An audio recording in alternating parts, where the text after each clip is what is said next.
Oke, bismillahirrahmanirrahim. Assalamualaikum warahmatullahi wabarakatuh. Bertemu lagi dengan saya Kemal Andreas di Serupa Gulma Podcast. Bagi yang belum tahu apa itu tentang Serupa Gulma adalah sebuah kegiatan yang digagas oleh Seluas Tanah Merah, sebuah digital agensi di Kota Bandung yang bertujuan untuk mengumpulkan komunitas independen dengan berbagai gerakan yang tentu mereka punya dampak langsung bagi masyarakat serta mengenalkan gerakan ini seluas-luasnya, alam semesta lah gitu, sedunia akhirat. Luar biasa. Tujuannya itu karena gerakannya banyak banget. Nah, kali ini saya tidak sendiri, saya Kemal Andreas tentu dari Seluas Tanah Merah, dan saya kali ini bersama dua orang teman yang luar biasa kayaknya kali ini. Amin. Saya perkenalkan, ada Putri dan ada Namira itu namanya cantik sekali ya. Putri juga cantik juga. Terima namanya. kasih. Oke, ini sebuah pengalaman yang luar biasa. Teman-teman berdua ini kalau teman-teman pengen tahu dari mana gitu, mereka datang dari sebuah organisasi yang kalau menurut saya organisasi yang cukup lama kayaknya ya. Sebuah organisasi yang Indonesia tingkatnya nasional ini harusnya ya. Iya. Betul kan? Betul. KPI, Koalisi Perempuan Indonesia. Sebelum nanti sebenarnya kita akan cerita soal banyak KPI itu apa. Boleh cerita sedikit dong, KPI itu apa sih bagi teman-teman yang nggak tahu? Oke, boleh. Baik, teman-teman, ini nyebutnya apa nih ke Teman-teman aja. Teman-teman ya. Teman-teman aja. Ya, teman-teman sedikit ya, bridging Koalisi Perempuan Indonesia khususnya di Kota Bandung. Oke. Kita adalah organisasi massa dan gerakan perempuan, Kak. Oke. Kalau yang memang di nasionalnya dari tahun 98, tapi kalau kami di Kota Bandung dari tahun 2020 dan fokus isu kami di isu tentang gender, kekerasan berbasis gender juga seksual, dan bagaimana menciptakan masyarakat yang inklusif dan juga adil gender. Mungkin boleh ditambahin, Mir? Ya, terus kita juga di Koalisi Perempuan Indonesia Kota Bandung ini sudah memiliki 2 balai. Oke. Ya, dua balai. ada Balai Kelompok Kepentingan Pemuda Pelajar dan Mahasiswa itu Sekota Bandung. Sekota Bandung. Kemudian ada juga Balai Perempuan Sikadi Binangkit itu ada di Kelurahan Sukajadi. Di sana ada ibu rumah tangga, ada lansia, pekerja informal juga, Kak. Oh, ada lansia pekerja informal. Iya. Wow. Jadi ada spesifikasi ininya Kelompok ya, kepentingan kita kelompok namanya. kepentingan namanya Betul. ya. Karena menarik, KPI itu beda sama organisasi-organisasi lain. KPI itu basisnya sampai ke Tingkat nasional. tingkat ya, atasnya nasional, bawahnya sampai ke desa ya. Iya, sampai Iya kan? balai Betul kan? perempuan. Sampai balai perempuan tuh desa tingkatnya. Iya, betul. Wih, ngeri. Karena kayak partai ada. Ada cabang, ada ranting sampai desa sampai RT. Wah, Iya, luar biasa. tapi untungnya kita non partisan Oh, dan non-partisan independen. dan independen. Ini dia para feminis muda Bandung. Sedangkan Bandung 2020 ya. Iya, Bandung betul. baru 2020. Kalian sudah gabung sejak awal. Sejak awal kita merintis bareng. Oh, wow. Oke. Sebelumnya belum ada di Bandung. Belum, sebelumnya itu katanya ada gerakannya, tapi memang sudah bubar, makanya kita iniin ulang karena waktu itu yang menjadi anggota KPI Kota Bandung kalau nggak salah itu Bawaslu RI dulunya, di anggota-anggotanya udah pada jadi orang udah lah gitu. senior gitu ya. Iya, senior. Oke, senior. Udah abang-abangan sama kakak-kakaan gitu semua. Oke. Iya, jadi rintis ulang. Menarik sih. Ya, mungkin teman-teman diundang oleh Ainun. Mana ya Ainun ya? Ya, apa namanya? Isunya menarik pas aku dikasih semacam brief gitu ya. KPI ini Koalisi Perempuan, isunya isu perempuan. Kemudian dan ada yang lagi menarik di TikTok sebenarnya. Pas aku lihat ada satu hal yang menarik di TikTok tentang married is scary. Beberapa konten muncul soal married is scary. Kata Ainun, Kak, kita obrolin ini yuk sama KPI katanya. Nah, itu kan menarik kan, maksudnya married is scary ya juga ya. Karena tapi aku beda FYP sih sebenarnya. Di ke aku nggak muncul gitu. Betul, ke Ainun sama ke Ajeng kali ke Apin itu pada muncul. Ke kalian muncul nggak? Iya, muncul. Muncul ya? Iya, boleh muncul. nggak yang kalian tangkap dari hashtag married is scary itu apa sih? Iya. Yang kalian tangkap? Boleh dong Namira dulu nih. Namira boleh. Kalau aku kan memang masyarakat TikTok. Oh iya, masyarakat TikTok. TikTok. Betul. Jadi yang aku lihat sih sebenarnya bukan ke kontennya sih, Kak. Itu lebih ke hashtagnya. Oh, hashtagnya ya. Hashtag netizen yang dilekatkan mungkin ketika dia melihat public figure yang mungkin ya hubungan mereka terlihat romantis, tapi di ujung waktu tuh kelihatan ternyata ada terjadi perselingkuhan, KDRT ataupun mungkin masalah-masalah dalam hubungan mereka, sehingga mereka menggambarkan bahwa ketika melihat public figur mereka ngerasa tidak aman dan juga pernikahannya begini, jadi takut ya ketika kita nanti hubungan pernikahan juga terjadi hal tersebut. Jadi mereka menggambarkan marriage is scary karena yang melihat public figure gitu. Oke. Putri lihatnya gimana? Sebagai kamu ini masyarakat TikTok juga nggak? Enggak, aku masyarakat reels. Masyarakat reels. Oke, kita ini lihat menarik dari juga, masyarakat reels karena timeline-nya tuh begitu muncul kasusnya N, ya kan Nabila itu. Nabila. Iya, jadi mulai banyak berseliweran marriage is scary karena yang kita lihat dia orang yang lembut nih dan juga punya perspektif yang baik, dua-duanya tuh kayak romantis, tapi ternyata diam-diam tuh menggugat cerai gitu. Gitu kan kayak Andre Taulani sekarang kan sudah bertahun-tahun dengan istrinya juga malah gugatan cerainya malah ditolak ya kalau nggak salah. Nah jadi marriage scary itu padahal prediksi jaya. Iya jadi ini menarik ya karena akhirnya orang tuh tidak lagi menahan hal yang menurut dia tuh aib, tapi ini jadi sesuatu yang kayaknya juga boleh nih kita berbagi rasa sepenanggungan untuk gimana cara nyelesain ini gitu. Gitu jadi gara-gara banyak kasus perselingkuhan, kemudian orang ngeluarin hashtag marriage is scary, padahal dalam relasi pernikahan yang kelihatannya adem ayem gitu. Jadi pernikahan itu sebagai sesuatu yang menakutkan, gitu nggak sih? Betul. Nah tapi aku pengen tahu, takutnya nanti teman-teman misleading gitu karena marriage is scary terus jadi marriage is not scary gitu. Padahal kan marriage juga kehidupan yang lain ya, mungkin menakutkan juga sebenarnya, cuman mungkin konteksnya yang lain gitu. Tapi aku pengen ngelihat tentang hashtag ini ya, maksudnya tuh sebelum ngelihat ke isu perselingkuhannya. Isu married kan sebuah relasi ya sebenarnya kan. Nah teman-teman ngelihat relasi pernikahan, apalagi kalian masih muda ya, ya kan masih. Gimana kalian melihat pernikahan?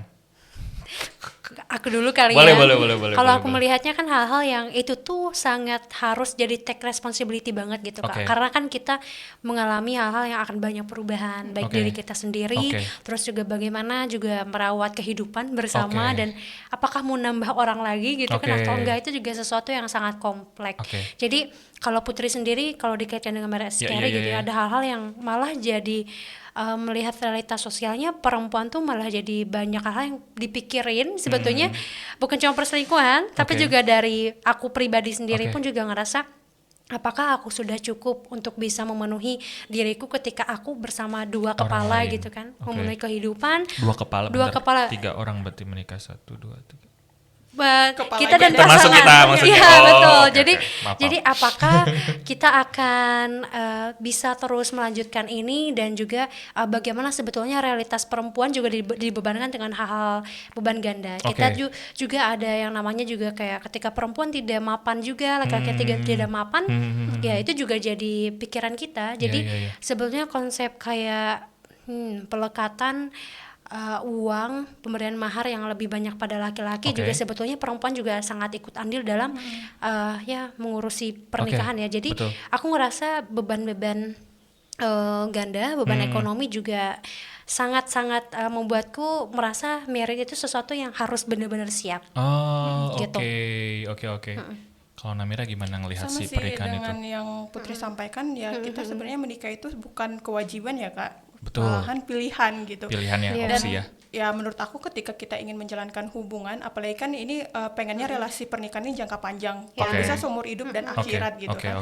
Ya itu persiapan yang harus harus saling menerima bareng pasangan juga. Kemudian ya di situ juga ada ya tadi Putri bilang kenapa zaman sekarang orang tuh takut untuk menikah, yaitu karena mungkin mereka memikirkan hal-hal ya itu tadi, perempuan mungkin dilekatkan sama norma-norma sosial, kemudian laki-laki yang juga nggak luput dari pelekatan norma sosial tersebut itu sih. Apalagi sebagai konteks teman-teman, Namira kan dari Makassar ya. Makassar terkenal dengan panai kultur yang luar biasa. Kalau pernikahan tuh apalagi kita ngelihat tadi karena KPI kan ngomongin soal gender ya. Bagaimana relasi gender pada relasi pernikahan itu kan kadang nggak setara gitu, malah timpang. Betul kan.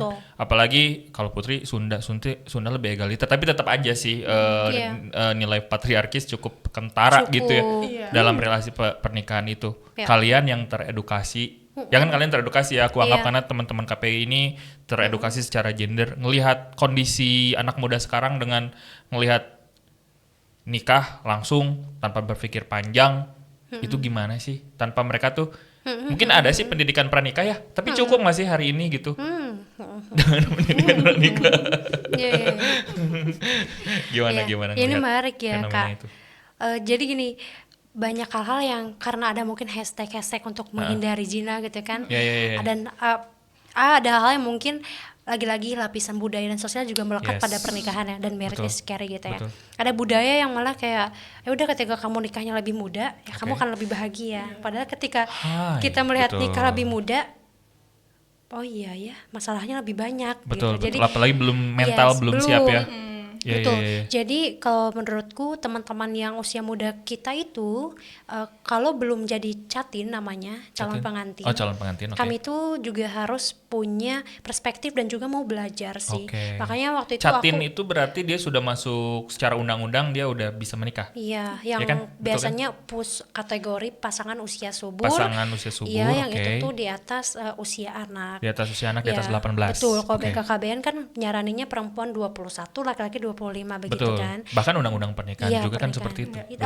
Undang-undang Berapa? 19? pernikahan enggak 19 ya, 19 dua-duanya ya? betul. Oke. Jadi itu Kak, jadi menurutku dengan adanya persiapan cuma 3 bulan Oke. di KUA, terus persiapan mendapatkan Oke, sertifikat. persiapan 3 bulan, Iya. pertemuan cuma sekali. Iya, pertemuan. Oh, Kakak ngerasain. Aku nyoba, aku penasaran, Ah, aku oke. ingin gimana sih prosesnya gitu kan, aku penasaran Iya. gitu. Ah, ah. Hanya sekali, Hanya sekali. kurang dari 30 menit. Kurang, tapi ada perspektif gender yang dimasukin. Tidak ada. Tidak ada. Ya, jadilah suami yang soleh, istri Nah. harus nurut ke suami Nah, karena itu bagian tuh. dari ibadah, Ah, ah, ah. kan itu. Itu dia. Jadi pelekatan kenapa ya di sini tuh seolah-olah tuh perempuan tuh harus jadi sesuatu yang harus patuh banget, nggak bisa didiskusiin. Betul. Padahal kan dalam relasi gender kita tuh pengen dong punya pasangan yang mengerti juga kebutuhan kita dan kita bisa berbagi tugas yang lebih nyaman dan aman. Oke. Itu makanya teman-teman muda tuh harus digembleng, gak Betul. hanya nanti pas dicatin, tapi cari tahu bagaimana perspektif gender dalam melakukan hubungan relasi Oke. dan bahkan mau ke pernikahan biar lebih aman dan nyaman. Oke.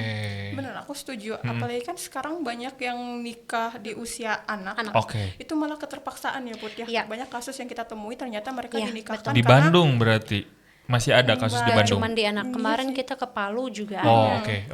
oke. Malah dia dikasih kambing doang, Iya. gifu namanya. Dikasih kambing. Jadi dia misalkan korban kekerasan, Oke. korban perkawinan anak, nanti dia tuh ya udah dengan pelaraannya ya mediasi, bayangin korban kekerasan mediasi dan harus menikah dengan pelaku dan harus dikasih gifu cuma 2 kambing. Itu juga kadang nggak jarang juga katanya 1 kambingnya dimakan sama desa keluarga gitu. Oke. Ya, gitu. Jadi ya itu ketika nanti dipaksa untuk menikah di usia anak dengan pemikiran yang mungkin masih usia anak ya, yang belum belum siap gitu. Dan mereka pasti ya gitu mikirnya di sana juga pasti ada kerentanan gitu ya untuk perempuannya sendiri ataupun laki-lakinya juga tuh bisa adanya KDRT, ketimpangan relasi kuasa dan juga pelekatan norma yang tadi kata Putri, pelekatan ekspektasi sosial masyarakat gitu. Ketika istri tuh harus begini, suami tuh harus begini. Itu sih yang disayangkan ketika anak yang seharusnya bermain ataupun mungkin lagi happy-happynya untuk belajar dipaksa untuk ya itu berhubungan sesuai standar perempuan menikah orang dewasa, padahal dia secara usia masih anak-anak gitu ya. Iya, betul. Oke, wah menarik sih. Tapi jadi kritikan gak sih Kak? Maksudnya ini juga mungkin ada yang setelah konsultasi malah jadi marriage is scary misal. Betul. Kan itu juga perspektif Ya juga edukator ya. di Iya, KUA juga kan harus bener, ini udah clear belum perspektifnya tentang Iya, pernikahan iya, gitu ya. iya, Jangan-jangan iya. dia malah menormalisasi norma sesuatu Iya. bahaya. Tapi mungkin perlu bukan diusut ya, dicari tahu juga orang yang melakukan edukasi ini dari KUA tuh mereka dapat pemahamannya dari mana. Jangan-jangan basisnya agama. Bukan berarti agama kurang. Artinya kan maksudnya mungkin perspektif dia belum terlalu kuat gitu di isu gender sehingga yang tadinya harusnya sebagai ibadah gitu ya, dihadapin sebagai ibadah menjadi sesuatu yang sangat menakutkan ketika perspektifnya. Tapi aku nggak akan terlalu banyak di persoalan pernikahan. Aku akan mundur sedikit nih teman-teman. Karena kan tadi bahwa tujuan munculnya hashtag marriage is scary itu kan si kasusnya tuh adalah kasus-kasus pernikahan ya yang sudah menikah, berarti dalam pranata pernikahan. Nah, tapi bagi teman-teman, apakah kasus-kasus yang ditakutkan itu muncul di relasi yang bukan pranata pernikahan? Artinya relasi sebelum menikah gitu. Apakah itu ditemukan nggak?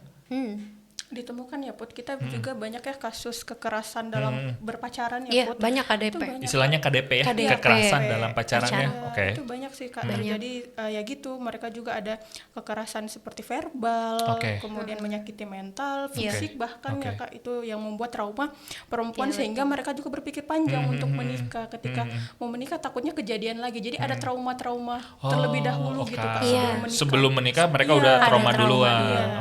Itu tadi. Terus juga beberapa yang kita temui yang KDP yang ngadu gitu ya ke aku tuh memang ada hal-hal yang kayak ini nggak sepakat, akhirnya tuh reaktif gitu kan. Jadinya tuh ada hal yang dia dulunya tuh kelihatan kayak penyayang gitu kan, penyabar, tapi setelah cintanya itu lagi di fase mungkin ya mungkin kakak juga merasakannya di fase yang tidak saya merasakan ya yang di fase yang down, atau misalkan di fase yang kita tuh lagi taruh deh aku lagi nggak mau di fase romantis banget gitu kan.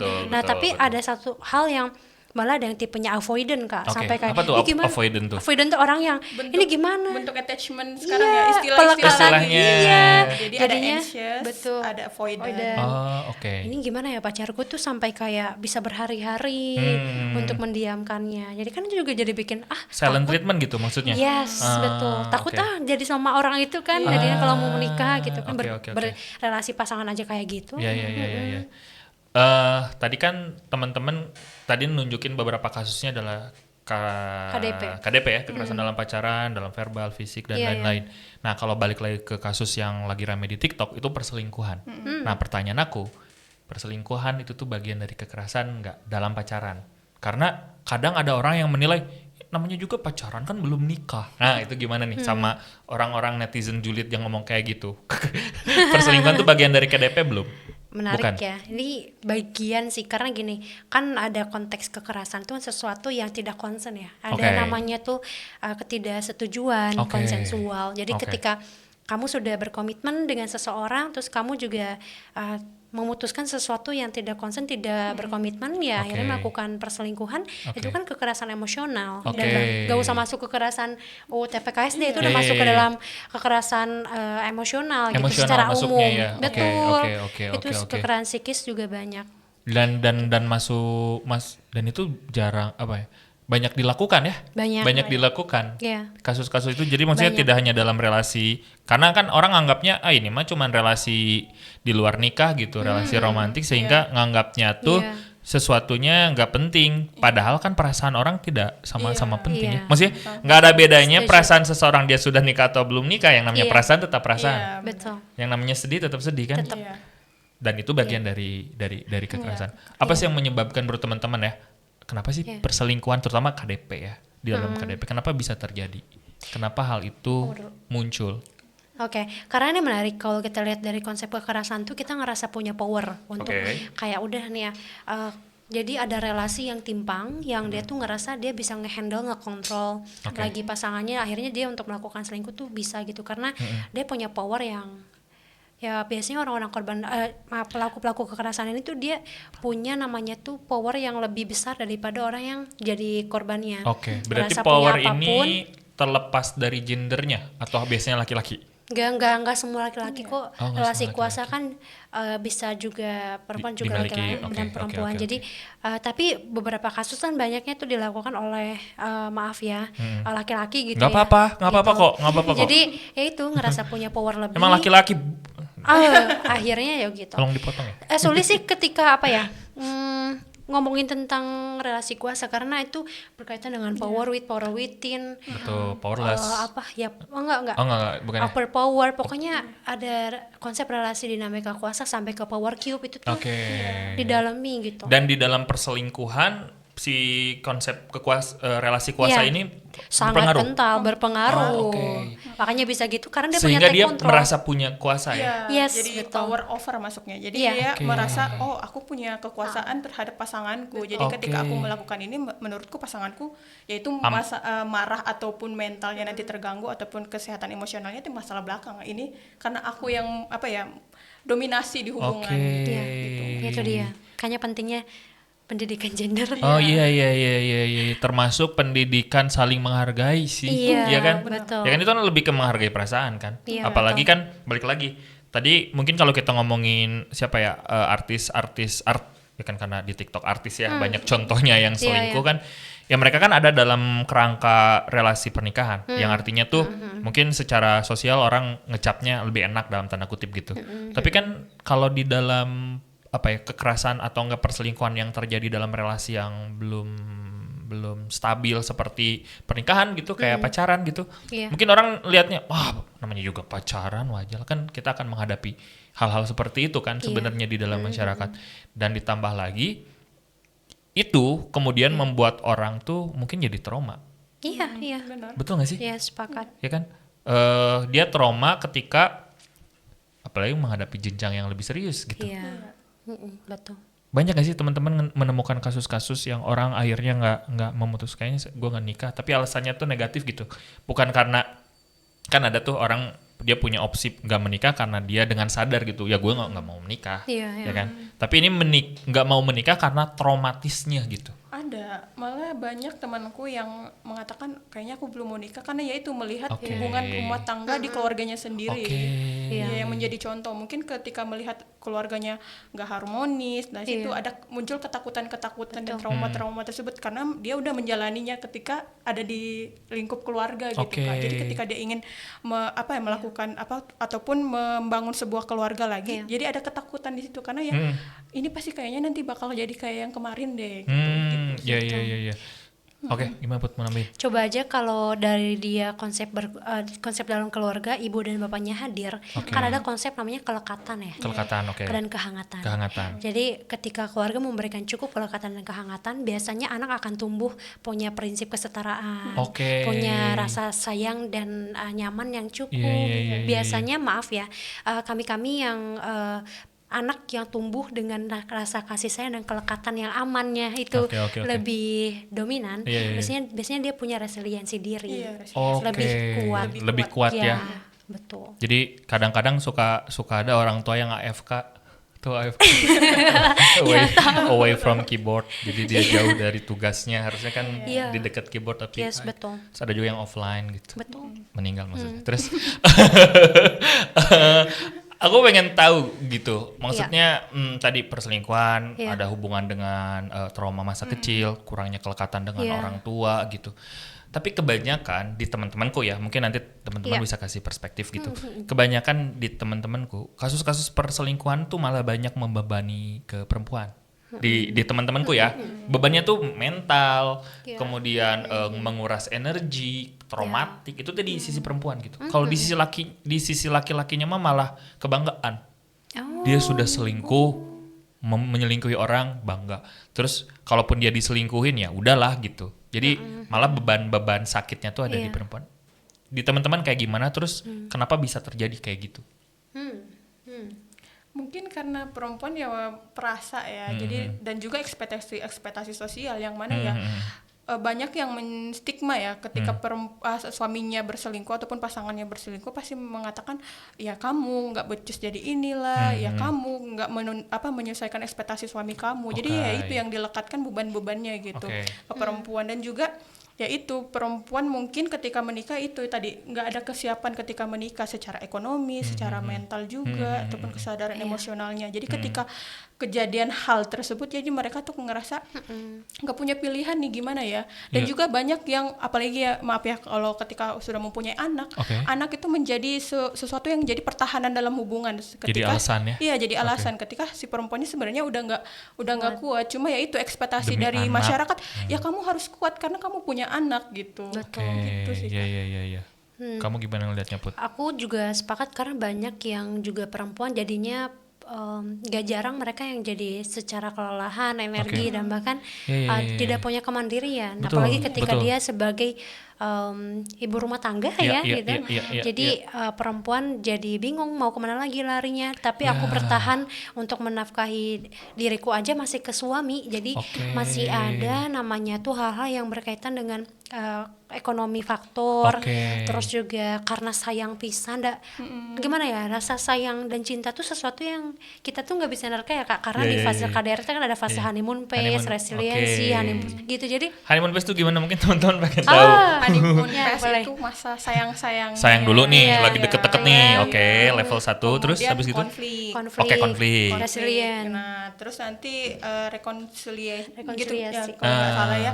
Jadi ketika konflik itu pecah, Oke, perselingkuhan, meledak, berantem, perselingkuhan, KDRT, apa-apa. kemudian Iya. reconciliation. Reconciliation tuh ketika Aku tuh melakukan itu karena iya, sayang sama kamu. gitu. Ah. Nah, itu dia. Iya. Berhati-hatilah Terus nanti guys. balik lagi. Iya. Jadi itu jadi siklus Kak. Siklus jatuhnya. kan? Jadi siklus. Iya. Sulit menangani korban KDRT karena siklusnya seperti itu. Oke guys, sadari Iya. ada siklus itu.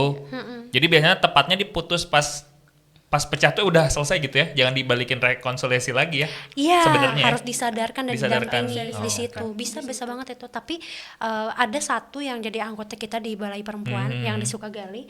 Dia tuh masih di fase KDR, tapi dia mau untuk memutus hal-hal yang udahlah, kayaknya aku udah nggak ada lagi hal Oke. yang berekspektasi Oke. kepada suami. Dia Oke. juga udah acuh sama aku. Oke. Akhirnya dia berjualan. Oke. Membangkitkan lagi kemandirian ekonominya. Wow. Karena ketika dia nanti akan ada talak atau misalkan pergi, dia udah Oke. punya hal-hal yang secara basic dia mulai muncul lagi lah sesuatu yang dia suka dulunya, yang terpendam karena harus iya, jadi iya. istri yang patuh Iya, gitu-gitu. iya, iya, iya. Ya. Oh.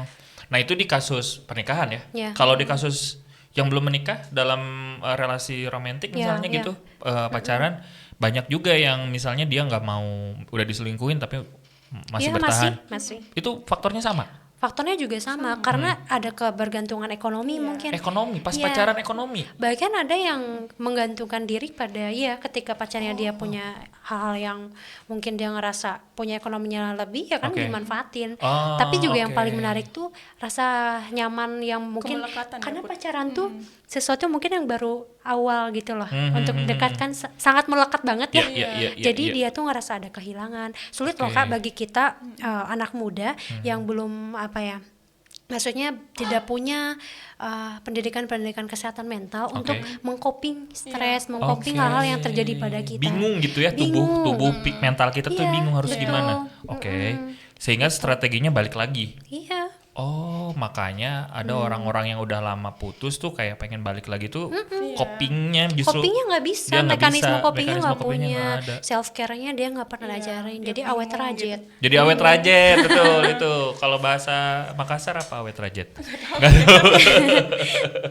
Oh iya. Iya, Nah, gitu. bagi anak muda yang kayak gitu misalnya apa yang bisa dilakukan?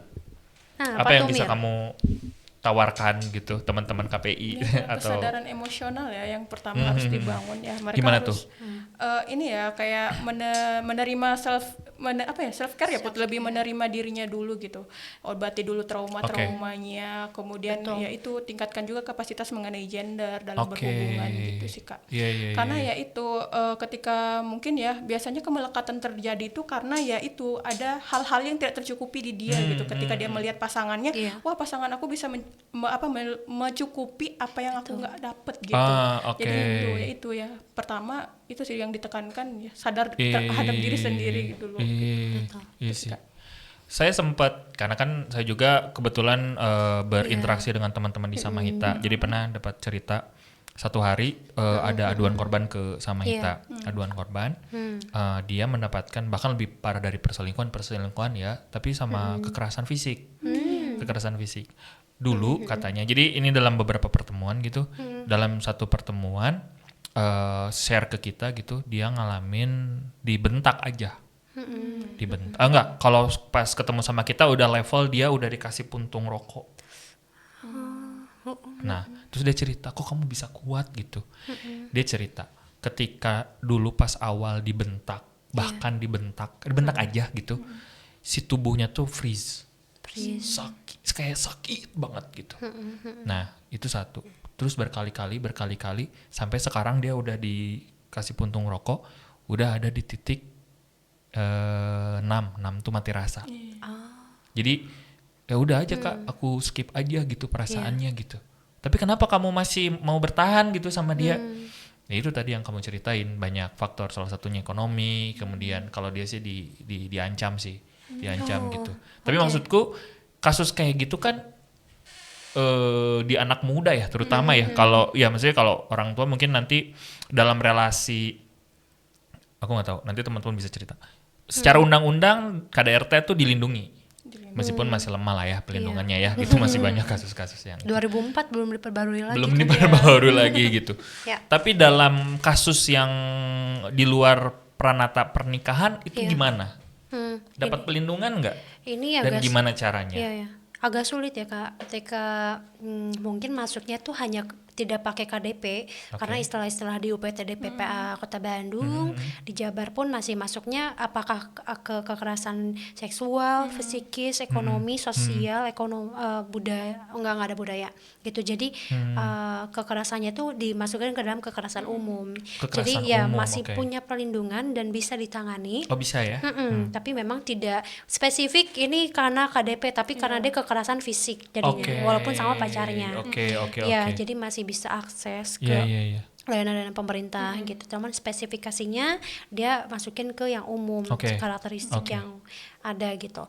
Terus tadi menarik sih perihal hal-hal yang apa yang bisa kita lakukan sedikit mungkin kalau dari aku juga sepakat, karena aku merasakan sendiri ketika aku sekarang berhubungan dengan lebih siap dan aku mengcoping dulu dengan ya ke hipnoterapi atau mungkin kita bahkan bisa ke psikolog untuk membereskan hal-hal yang ini apa ya yang belum selesai emosiku di masa-masa lalu.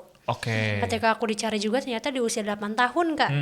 Itu tuh masih ke bawah hingga saat ini karena aku sering dimarahin sama ayahku dulu gitu kan. Nah, tapi dan itu ada di bawah alam bawah sadar ya. Bikin aku marah-marah terus ke pasangan. Makanya ketika kita mulai mengcoping itu, kita juga paham bahwa kita nggak boleh kayak gitu, dan akhirnya kita jadi punya resiliensi untuk melekat pada diri sendiri dulu, dan juga emosinya tuh jadi lebih stabil, jadi lebih tidak menggantungkan, karena kan tadi Kak, kemelekatan itu hadir kepada pasangan jadi tidak sehat gitu ya, karena kitanya mengekspektasikan dia bisa memenuhi segalanya dengan emosi kita yang belum juga sembuh. Itu makanya dicari dulu, dan teman-teman juga pikirin ini orang ini apakah dia cocok dengan aku, terus juga dia kalau aku masih di emosinya seperti ini, aku yang kayak gini, layak nggak dia dapat itu. Jadi kelayakannya tuh dipikirin dari diri sendiri kan, dari ke orang lain. Itu aku rasa. Jadi beresin dulu diri kita ke psikolog. Tapi kan banyak orang yang, aku mah nggak gila gitu, ngapain ke psikolog? Nah itu juga jadi stereotyping itu. Sebetulnya nggak harus ke psikolog, ke hipnoterapi atau ke psikiater, tapi kita juga bisa untuk sambil baca tarot, bisa nggak tuh dibacain? Bisa sih. Kayak bisa ya, tergantung coping kan banyak ya. Ada yang misal finger hold, terus grounding, terus juga dengan journaling apapun itu, tapi setidaknya emosi-emosi yang tertahan yang jadi sampai emosi bertahun-tahun keluarin. Bayangin setiap tahun kita punya beberapa sampah, misalnya satu tahun ini sampah emosiku ini, tahun ini jadi terus ditumpuk kan, jadi sampai emosi akhirnya aku juga tidak pernah menyalahkan orang-orang yang kelihatannya nakal, anak yang kelihatannya marah-marah. Nah itu sebenarnya banyak sampah emosi di dia gitu. Jadi barak bukan solusi ya? Bukan. No. Itu bukan solusi, bukan. Menarik. Kalau misalnya tuh aku sampai skip. Ya, jadi kita ngelihat tadi banyak kasus-kasus yang kemudian orang nggak bisa cerita sehingga tertahan gitu. Balik lagi soal perselingkuhan. Perselingkuhan bisa dilaporkan nggak? Tadi kan kalau dari sisi teman-teman perselingkuhan bagian dari kekerasan seksual gitu ya? Kekerasan psikis ya, kekerasan psikis gitu ya. Bisa dilaporin nggak? Tadi kan ada tuh dari beberapa kelompok-kelompok kekerasan tuh. Perselingkuhan bisa dilaporin nggak? Bisa lah, kan itu masuk kekerasan. Oh bisa ya? Bisa. Kalau dalam pacaran? Pasalnya. Nah itu juga masuk kan nanti tipenya tipe kekerasan psikis atau patofisik. Jadi tadi nggak spesifik nomenklatur KDP, tapi nanti dikaitkan ke pasal yang mana? Ke yang psikisnya bagian psikisnya bisa ya. Gitu. Kalau misal dia ibu rumah tangga misalnya dapat kekerasan fisik ya pakai KDRT kan. Oh menarik. Gitu. Dan mungkin ya kayak aku nggak tahu gitu, dan mungkin teman-teman yang lagi nonton di rumah nggak tahu juga gitu si skemanya kayak gimana, sehingga mungkin aku pengen tahu gimana sih langkah pertama kalau ada temen yang dia tuh anggaplah let's say selingkuh gitu, dapat perselingkuhan, apa yang harus P3K-nya gitu, apa yang harus dilakukan? Pertama dengarkan sih tanpa menghakimi. Dengarkan. Itu sih hal yang harus utama ya, karena ya gitu. Biasanya korban itu jarang Kak yang mau bercerita. Oh Jadi iya. ketika sudah bercerita itu suatu keberhasilan buat kita ya sebagai kita yang pendamping ya. Ketika korban sudah bercerita berarti suatu keberhasilan. Bukan nanti yang di ujung dia bakal putus atau apa itu bukan. Jadi hal pertama itu ketika dia sudah bercerita dan kita dengarkan. Kemudian jangan disalahkan. Jangan disalahkan. Ah, kamu udah gitu kan biasanya gitu ya. Apalagi kalau di circle teman-teman kan gitu. Biasanya gitu kan. Kamu sih malam-malam gitu kan. Udah tau bucin. Kemudian sorry dari ini hati. juga bangun kesadaran bahwa sebenarnya kamu nggak berhak dapat ini, bangun kesadarannya. Kamu lebih pantas kayak gini gitu. Terus jangan menekan sih Kak, jangan menekan kayak kamu harus kayak gini ya. Kita juga kasih dia waktu untuk berproses gitu ya. Kemudian ya itu tanyakan keperluannya. Nah kamu setelah ini perlunya apa? Itu sih kalau punya aku uang, ya. perlu uang 1 miliar gitu misalnya gitu. Langsung langkah ekonomi ya. Aku nambahin ya Kak. Kalau aku kan gini, aku merefleksikannya tadi kan kalau teman kita tuh dapat kekerasan dan kita sebagai temannya yang bukan konselor, bukan konselor sebaya, bukan juga psikolog gitu ya. Orang biasa nih yang nggak punya ilmu misalkan tentang ilmu gender, tentang kekerasan, pendampingan. Nah, karena orang yang jadi korban perselingkuhan akan datang ke kita dengan reaksi berbeda-beda teman-teman. Ada yang jangan pernah menyalahkan ketika dia selingkuh tapi sambil ketawa ceritanya, karena itu juga sama reaksi-reaksi emosi. Ada yang datang dengan ketawa, ada yang datang dengan nangis-nangis, ada yang datang dengan marah-marah meledak-ledak. Jadi itu kita identifikasi dulu. Nah, ada di fase yang ketika dia misalkan mulai berceritanya tuh mulai tadi ceritanya gini, yang ini gini, yang ini gini, karena orang jadi korban kekerasan tuh tidak otaknya tuh akan menclok-menclok gitu. Loncat-loncat. Jadi butuh beberapa kali bertemu dan ketika dia datang pertama kali, kamu jangan langsung tanya, kamu kenapa? Enggak, tapi sebaiknya kamu sini. Terus udah gitu jangan kasih tisu, karena itu kayak betul nggak usah pakai tisu, karena tisu menahan emosi. Gitu. Oh justru ya? Nggak boleh pakai. Jadi ketika dia menangis ya udah biarkan dia menangis sampai dia beres. Gitu. Gitu. Paling untuk awalan gitu kawan-kawan, dan jangan pernah menyentuh tanpa persetujuannya. Walaupun misalnya dia teman kita, tapi kalau dia mau nggak aku sentuh, mau dipeluk. No. Kadang kan kita nggak tahu ya, maksudnya, aduh gimana nih, bingung nih. Jangan. Ya, baiknya dia datang ke kita identifikasi, terus kalau dia ada luka-luka dulu, kita obatin dulu. Baru setelah itu nangis silakan. Silakan. Gitu dulu sih paling. Karena sebenarnya sabar. Dan sabar ya. Iya, harus sabar. Nggak, maksudnya menarik sih. Karena yang kadang yang perlu edukasi bukan hanya korban, teman korban juga. Karena kayak saya misal contoh, mungkin teman-teman juga yang ada di sini gitu, ketika menghadapi kondisi itu bingung harus apa gitu kan. Maksudnya apakah harus puk-puk gitu ya? Kan kita sebagai manusia itu kan, kasihan ya, puk-puk aja gitu, atau kasih tisu gitu kan, kasihan gitu. Itu kan refleks ya. Tujuannya kan baik ya. Tapi caranya yang Kira-kira di mana sih kita dapat pengetahuan itu? Dari mana sih kita dapat informasi itu? Di mana nyarinya gitu? Iya, tapi sulit ya dapat informasi itu. Tapi teman-teman bisa berkunjung ke Yayasan Areta Bandung, ke Women Crisis Center Paru Durebang. Mereka kalau teman-teman mau tentang edukasi itu bisa tuh berkunjung ke sana. Kita juga dapat ilmunya dari sana. Kunjungan ke sana, ke psikolognya. Dan nggak didapatkan di pendidikan formal ya? Di kuliah? Enggak. Tidak. Oh enggak. Padahal kasus kalian jurusannya apa by the way? HI. Kamu HI? Biologi. Pasti belajar dong soal ini? Manusianya.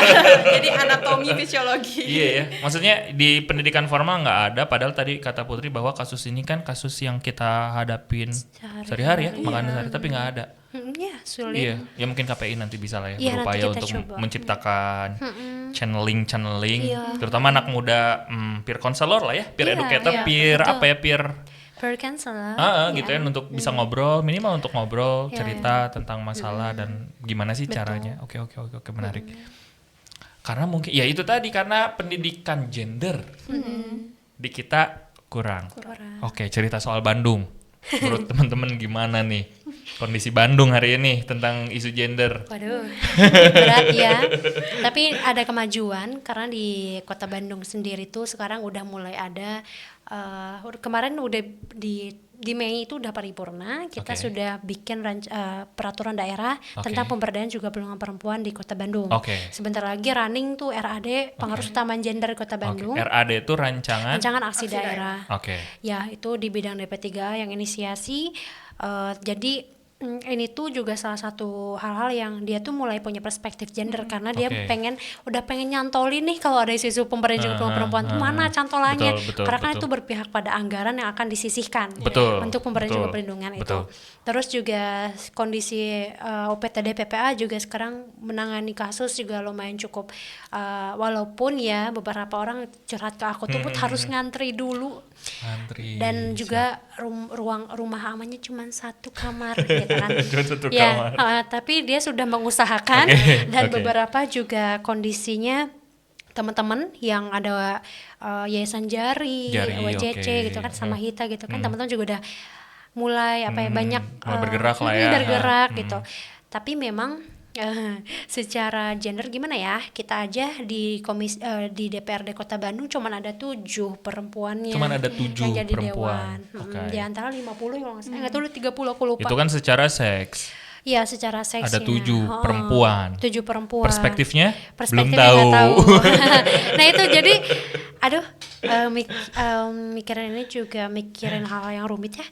Tapi aku lihat sekarang Bapak Farhan dan kawan-kawan ya di jajarannya gitu ya udah mulai ya masuk ke hal kayak gitu. Terus ada program-program yang menarik.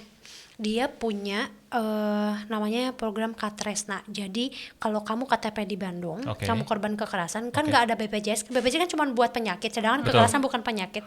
Kamu bisa akses visum kekerasan itu gratis di Bandung Kiwari. Ada penyisihan dana ke sana. Jadi tuh kita yang bisa belum Bandung KTP-nya tolong. Bandung nggak bisa. Nah makanya itu ini juga. Bandung nggak bisa. Kalau kamu bukan Kota Bandung, bukan KTP Kota Bandung nggak bisa akses layanan. Oh iya, maksudnya harus Kota Bandung kan? Kota Bandung.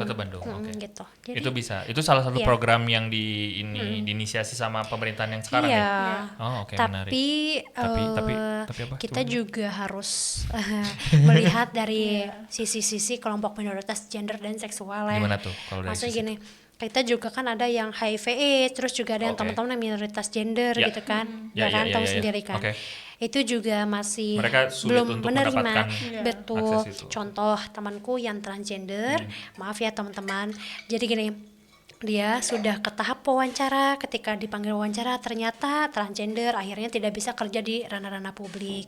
Makanya aku nggak pernah nyalahin ketika teman-temanku yang dia transpuan, transgender yang ya balik lagi ke salon ngamen ya, karena negara tidak menyediakan akses pekerjaan yang layak bagi mereka. Karena kan menurutku juga ini kayak urusan agama, maaf ya, urusan seksual gitu ya, urusan ekspresi gender itu urusan ke diri kita gitu, mau mengidentifikasi kita sebagai apa, gitu. Mungkin itu juga jadi catatan. Betul. Kadang kalau berpikir sebelum ke Naima gitu, kadang kita berpikir apakah skill seseorang tuh dilihat dari gendernya nggak sih? Itu dia norma balik lagi. Enggak kan ya? Sudah bertahun-tahun sih Kak. Iya. Kayak misalnya kejadian, punten-punten. Mudah-mudahan nggak kejadian. Suatu hari kita naik sebuah pesawat terbang, tiba-tiba si co-pilot sama pilotnya itu tuh pingsan, misalnya kan. Dicarilah penggantinya dong. Dari semua orang di situ, laki-laki, perempuan, nggak ada yang bisa. Cuman ada satu, dia transgender. Dalam kondisi seperti itu misalnya cocok. Nggak boleh, kamu transgender. Kan celaka semua ya. Kalau misalnya sebuah skill, sebuah kemampuan dilihat dari gendernya, dilihat dari penampilannya, dilihat dari pilihan misalnya orientasi seksualnya, kan nggak ada hubungannya. Nggak ada hubungan. Nggak ada, tapi sayangnya pemerintah kita mudah-mudahan segera diperbaiki lah ya hal-hal seperti itu ya gitu. Jadi maksudnya kekerasan itu sebetulnya muncul juga dari negara. Jadi harusnya kita tuh harus terus menggaungkan ini biar negara kita juga biar kerjasama dengan organisasi masyarakat sipil dan orang-orang yang ada di akar rumput biar isu-isu itu naik gitu ke mereka. Tapi negara nggak pernah dengar kita sih. Nah terus tapi aku pengen nanya. Nah teman-teman dari KPI ya tadi ada beberapa advokasi yang didorong. Mungkin aku pengen dengar sih selama berapa 5 tahun berarti ya 2020 ya. Tahun. Apa sih aktivitas yang memang cukup sustain atau sesuatu yang oh ini oke banget nih KPI gitu. Boleh cerita nggak sih Kalau apa yang kita dilakukan? menjalankan 3 fungsi ya Put. Iya. Advokasi, yaitu advokasi mau di ranah pendidikan, pemerintahan, kemudian advokasi di universitas juga kan pernah ya kita juga. Oh di kampus gitu ya. Kampus juga pernah. Kemudian kita juga ada pengaduan. Pengaduan. Nah, tapi harus digarisbawahi pengaduan di kita ini lebih kayak first aid-nya Kak. Ketiga kala ya. Ketika korban datang mengadu ke kita menanyakan kebutuhannya apa, nanti kita salurkan ke mitra-mitra kita. Oh, misalnya di-refer ke yang lainnya. Ya, misalnya ketika dia memerlukan dampingan psikolog itu ada, kemudian hukum juga ada gitu. Kemudian kita juga informasi di sini sebagai pusat sosialisasi ya, edukasi mengenai gender, ini yang tadi berarti ya. KPI punya peran gender dan seksual. Kemudian bagaimana self care, kayak tadi gimana coping stress, gimana ini ya menyadar mindfulness terhadap diri sendiri gitu. Boleh nambah? Nggak boleh. Boleh dong, masa enggak? Untuk yang advokasinya kita sustain dari tahun 2022 hingga saat ini tuh di tentang peraturannya Jawa Barat. Jadi dari mulai kita ikut pansus hearing panitia khusus dengan Pansus 5 waktu itu di DPRD Jawa Barat sampai merancang peraturan daerah tentang pemberdayaan juga perempuan di tingkat Jawa Barat sampai akhirnya 2023 tuh dengan organisasi masyarakat sipil kita temu jejaring Kak itu sustain itu dengan mengumpulkan semua jejaring dari Kota Bandung juga Jawa Barat ada 30. Akhirnya alhamdulillahnya tuh juga kita dorong itu jadi Perda nomor 2 tahun 2023. Nah, pada kemarin 2024 kita juga temu jejaring lagi. Kita benar-benar merumuskan bagaimana kita bisa jangan lepas dong. Kan Perda itu harus disosialisasikan pertama. Yang kedua harus dicari RAD-nya kapan, rancangan aksi daerahnya. Makanya kemarin hingga saat ini kita itu terus mendorong rancangan aksi daerah hingga akhirnya kita dengan organisasi masyarakat sipil bikin matriks 5 tahunan untuk rekomendasi pemberdayaan juga perempuan di Jawa Barat ke dinas-dinas. Itu sama tim TKD-nya langsung. Dengan DP3 KB Jawa Barat. Makanya lumayan cukup dekat dan lumayan cukup mendengarkan sih yang cukup ya. Cukup oke. Yang di Jawa Barat. Kota Bandung? Kota Bandung juga kemarin yang di Raperda Pemberdayaan juga perempuan juga cukup oke karena DPRD-nya kan mungkin waktu itu baru dilantik ya. Jadi datang terus FGD terus kita kasih masukan dan dibahas. Dan sama Komisi 4. Jadi kita memang advokasi kebijakan karena mandat kita salah satunya reformasi kebijakan publik. Harus melihat kebijakan itu. Publik. Makanya kita di KPI sangat-sangat dari kita digembleng juga Kak orang ini jadi selama di barak bukan? Enggak. Enggak. Di hotel. Sama di tempat-tempat. Kayaknya di hotel ya nggak usah di barak lah. Ya jadi banyak banget kayak cara baca perda, cara melihat analisis gitu tuh benar-benar kita bikin pelajari. policy brief juga. Policy brief. Sekarang kan kita meskipun bikin biologi ya. Iya. Kemarin ini baru beres bikin kertas posisi kebijakan buat nanti tanggal 30 kita mau ada temu orang muda kita kasihin ke pemerintah. Gitu, itu workshop dulu gitu ya. Konsolidasi. Begitu kan. Kendalanya apa tuh? Terutama advokasi. Kendala advokasi itu gini. Kita mau audiensi, tar dulu ya. Kadang juga di waktunya dipundurin, kadang nggak jadi. Terus juga sampai akhirnya tuh beberapa kali tuh mungkin dari kami juga tidak boleh membawa bahan kosong. Kan advokasi itu sesuatu yang mana bahan advokasinya, apalagi kamu mau ketemu sama pejabat gitu ya. Nah, yang kita, sangat sibuk lah ya waktunya ya. Pernah waktu itu advokasi nggak bawa apa-apa, ada mental, cuman ngomong doang. Akhirnya kita merubah cara advokasi strateginya. Akhirnya kita kita ada data, kita bikin apa, infografis semua kan. Jadi ngadepin pemerintah nggak bisa asal ngomong opini doang, tapi juga data. Jadi harus kita bawa data, bawa bahan lobby.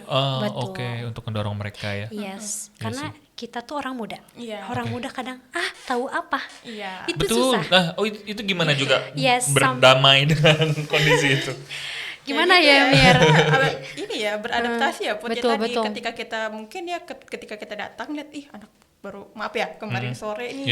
Nah itu kita tunjukin bahwa anak muda juga sekarang nggak kayak dulu lagi. Kita sekarang mungkin udah terkapasitasi, yaitu by data menunjukkan bahwa kita bisa kok menampilkan kalau kita ini bisa juga ketika memberi saran kebijakan ataupun apa itu bisa. Sama akhirnya tuh aku mikir juga jangan sampai kita juga ngerasa paling tahu. Jadi biar gimana caranya biar masuk juga kita mengikuti cara mereka, udah gitu baru mereka bisa mengikuti cara kita. Kita tetap ngikutin cara mereka juga ya. Jadi cara dulu mereka dulu terus baru cara kita. Jadi apa ya? Tidak ada ngerasa paling jumawa karena organisasi independen itu yang harus dibangun karena gak gampang ya Kak. Kepercayaan di masyarakat apalagi kita organisasinya baru 5 tahun dan itu tuh apa ya? Lumayan juga dilekatkan dengan feminis. Feminis kan betul. Feminis kan galak gitu ya, marah-marah kerjaannya. Pengen menyaingi laki-laki padahal nggak gitu. Iya. Kalian berapa orang sih yang itu melakukan proses advokasi itu? Advokasi kita ada 100 lebih anggota kita. Terus 100 lebih KPI. Iya. KPI-nya aja gitu tanpa organisasi yang lain?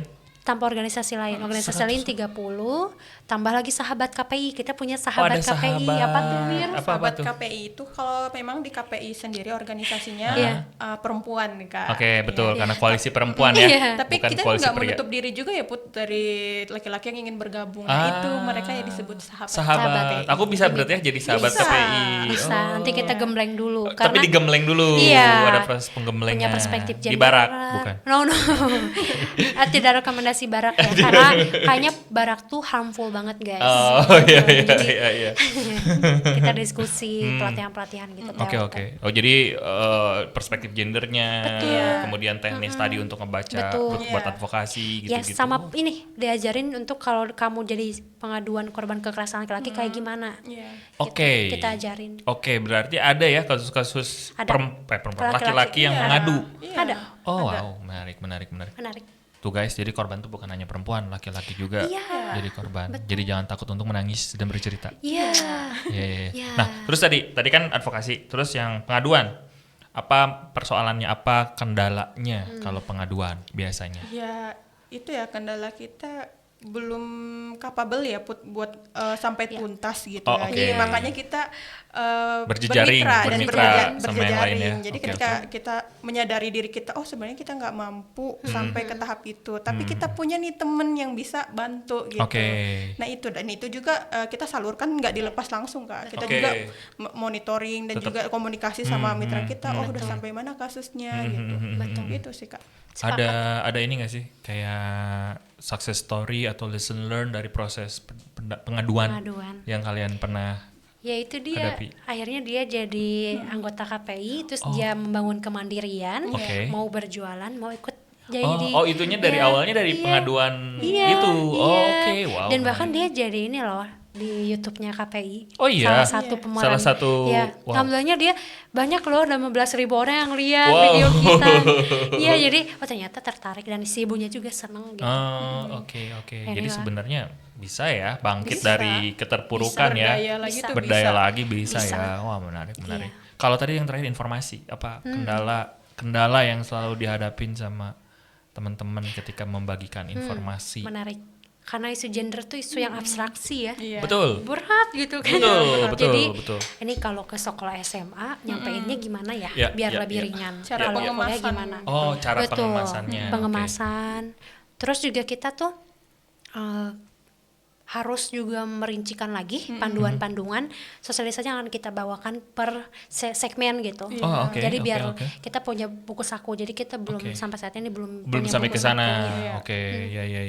Ya, gitu. Kalau dari berarti kan kalau informasi itu termasuk sama kampanye ya? Kampanye di misalnya sosial media gitu. Itu gimana? Udah dilakukan? Udah ya, kita udah punya podcast. Udah ada podcast ya? Wow, menarik. Ini salah satu diundang di sini juga. Udah biasa ya ngomong podcast ya. Menarik. Kita punya podcast, kemudian kita juga aktif di media sosial. Kita bikin konten yang mungkin bisa diterima sama Gen Z ya, mungkin sebutannya. Kemudian kepada semua kalangan sih bisa terima. Oke. Gitu. Kemudian kita juga aktif ya di media sosial live dengan tematik gitu. Oke, Kita sering tematik. Oke. membahas isu-isu yang mungkin menurut orang ini sebenarnya berat ya kalau didiskusikan, Iya. tapi kita membawakan dengan cara gimana penonton ataupun mereka yang melihat itu bisa menangkap gitu apa. Gitu sih. Oke. Wih, luar biasa sekali ya, dan nggak kerasa guys sudah 50 menit hampir sejam. Nah, tapi sebelum aku tutup ya acaranya ya, aku pengen dapat insight lah terakhir dari teman-teman. Tadi kan kita cerita dari awal tuh lumayan nggak kerasa ya. Dari kita ngomongin yang hashtag di TikTok soal married is scary, perselingkuhan, kasus kata Bandung, sampai apa itu KPI gitu ya. Nah, aku pengen dapat insight dari Putri, dari Namira soal apa sih yang harus dilakukan oleh perempuan-perempuan muda di Bandung untuk menghadapi dunia yang semakin keras ini gitu. Apa ada cerita-cerita yang ingin kalian sampaikan? Pesan-pesannya. Aku satu. Boleh. Kuatin agensi kalian. Kalau agensi kaliannya udah kuat, maksudnya melakukan hal-hal yang kalian suka dan kalian tekunkan, itu juga kalian akan punya nilai lebih untuk diri kalian dan bisa melakukan sesuatu yang tidak merepotkan orang lain juga. Jadi ketika sudah bersiap dalam berpasangan, insya Allah juga kalian pasti akan punya perspektif gender dan juga bisa kuat bareng-bareng, karena itu kalau agensinya nggak terbentuk, kita akan compang-camping dan rawan jadi korban kekerasan. Wih, mantap. Namira, ada yang mau disampaikan? Kalau aku kemandirian sih Kak, kemandirian dari segi emosional, kemudian ekonomi juga itu harus dibangun ya buat perempuan, sangat penting untuk persiapan kedepannya, tidak hanya menikah, karena saya tekankan lagi menikah itu pilihan ya, menikah teman-teman, pilihan, bukan guys. wajib. Jadi ya itu Kak, kemandirian ketika dia nanti bersosialisasi ke masyarakat juga harus punya bentuk resiliensi ya, punya kekuatan diri sendiri tanpa harus melekat ke hal-hal lainnya seperti pasangan ataupun keluarga ataupun apa. Jadi harus mandiri secara diri sendiri dulu dan penyadaran terhadap diri sendiri. Sedikit boleh Kak? Boleh banget. Jangan takut, karena memang ngebangun hal-hal tadi tuh akan ada hal-hal di awal tuh yang mungkin teman akan berkurang, terus juga waktu yang akan dikorbankan, tapi itulah perjuangan gitu untuk membentuk teman-teman jadi lebih diri teman-teman gitu. Wih, keren. Namira, Putri, terima kasih. Perempuan-perempuan muda dari Kota Bandung yang luar biasa. Keren, tepuk tangan dong. Mantap. Pesan terakhirnya, bangun agensi, bangun sisterhood guys, dan juga kemandirian. Terima kasih, saya Kemal, undur pamit. Putri dan juga Namira juga ikut undur pamit. Wabillahi taufiq wal hidayah. Assalamualaikum warahmatullahi wabarakatuh. Bye, terima kasih. Thank you ya guys. Tidak